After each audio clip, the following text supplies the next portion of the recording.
dengannya. Ada kisah yang lain Bapak Ibu sekalian, seorang budak, dinukil juga, dia sangat soleh. Karena solehnya, waktu lagi diperjualkan, belikan di pasar, maka ada seseorang orang soleh juga kaya beli dia. Lihat ini orang kelihatannya soleh, ucapan-ucapannya selalu mengucapkan nama Allah. Diajak ke rumahnya orang soleh ini, orang kaya, lalu dikatakan, pilihlah tempat yang kau mau. Ada banyak budak-budaknya yang bekerja, pilih yang kamu mau. Dia tunjuk tempat yang paling pojok dan sudah agak rusak. Dia bilang ini saja. Kata tuannya, kenapa kau pilih tempat ini? Dia bilang karena tempat ini akan menjadi indah kalau digunakan berhubungan dengan sang raja, Allah subhanahu wa ta'ala. Kata tuannya, baiklah, terserah. Diperbaiki sama dia, kemudian dia mulai ibadah. Tuannya satu malam merasa gelisah, dia tidak bisa bergerak, ya, tidur maksudnya. Maka dia bilang, saya keluar, saya kontrol rumah, saya lewat di rumahnya atau di ruangannya budak gitu. Saya lihat atap rumahnya seperti terbuka dan ada cahaya yang masuk ke dalam. Malam hari, zaman dulu tidak ada penerangan lampu kayak kita. Maka dia bilang, saya intip di celah-celah dinding ruangan tersebut, saya temukan orang itu sedang sujud kepada Allah dan cahaya sedang turun di atas kepalanya.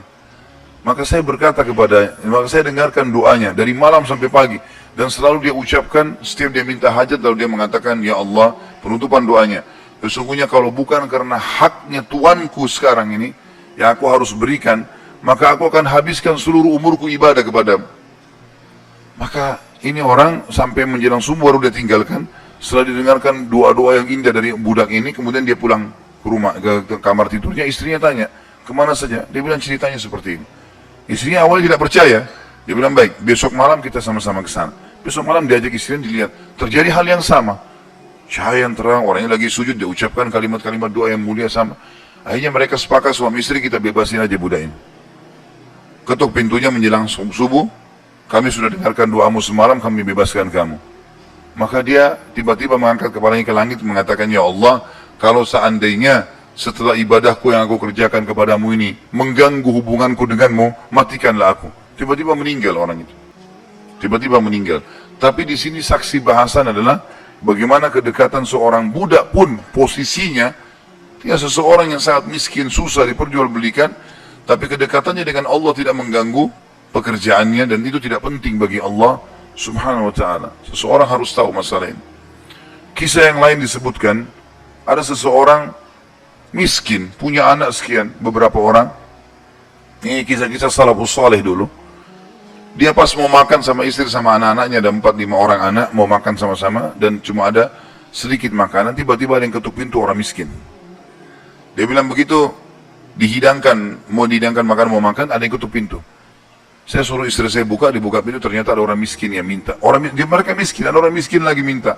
Kami sudah sekian hari nggak makan, berikanlah makanan. Istrinya tanya dia, kasih makanan. Dikasih makanan semuanya, karena kalau dibagi dua juga nggak cukup. Orang itu juga punya anak banyak. Dia sama istrinya orang mukmin. Berjalan waktu beberapa saat setelahnya, kalau kita mungkin berapa jam, kelaparan semuanya. Anak-anak lapar, dia lapar, istrinya lapar. Tengah malam nih. Ya, kalau kita sekarang di awal malam, jam 12 malam gitu. Istri bilang, bagaimana? Anak-anak menangis semua kelaparan, kita juga kelaparan semua. Dia bilang, baiklah, saya akan keluar, saya akan cari rezeki Allah, nanti Allah akan kasih nanti. Dia bilang, orang ini cerita, dia bilang, saya keluar dari rumah, saya pergi ke masjid dekat rumah.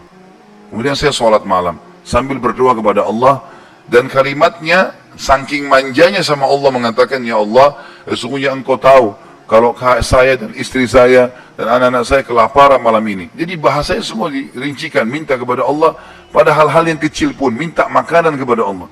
Saya malam ini lapar ya Allah, berikanlah makanan. Gitu kan? Dikatakan dalam kisah ini, ada seorang amir bisa kita katakan raja atau gubernur wilayah itu, sudah seminggu gelisah mau bertobat kepada Allah. Sudah seminggu gelisah mau bertobat kepada Allah. Maka dia pun gelisah. Amir ini malam itu dia nggak bisa tidur. Dia keluar, dia ambil makanan terbaiknya, harta terbaiknya dari emas berkantong-kantong dibawa sama dia. Dia bilang, ya Allah, sebagai bentuk taubatku kepadamu, maka aku akan membagikan ini kepada orang yang membutuhkannya malam ini. Dan aku tidak akan memegang tali kekangan kuda ini, aku akan biarkan dia menuju ke arah yang manapun kau pandu.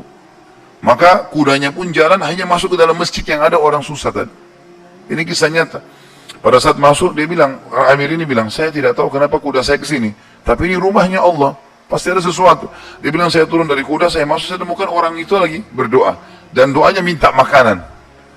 Maka saya pun berkata kepada orang tersebut setelah dia salam, saya sudah dengarkan doamu, dan saya salah satu hamba Allah, dia bilang, dan saya pemimpin Amir ya, wilayah ini, saya niat taubat dan saya ingin memberikan ini, maka saya berikan kepadamu. Ambillah harta ini, uang ini cukup untuk dia menjadi orang kaya karena banyak sekali, dan makanan juga sudah cukup.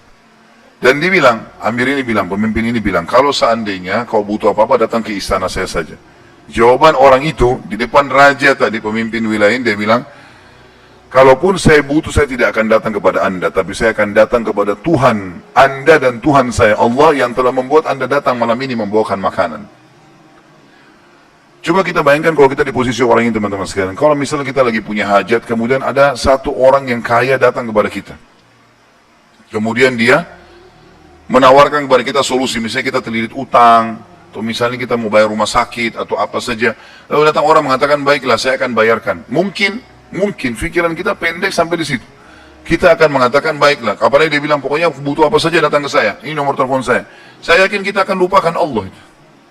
Kita akan ke orang itu. Ambil pelajaran dari orang soleh ini.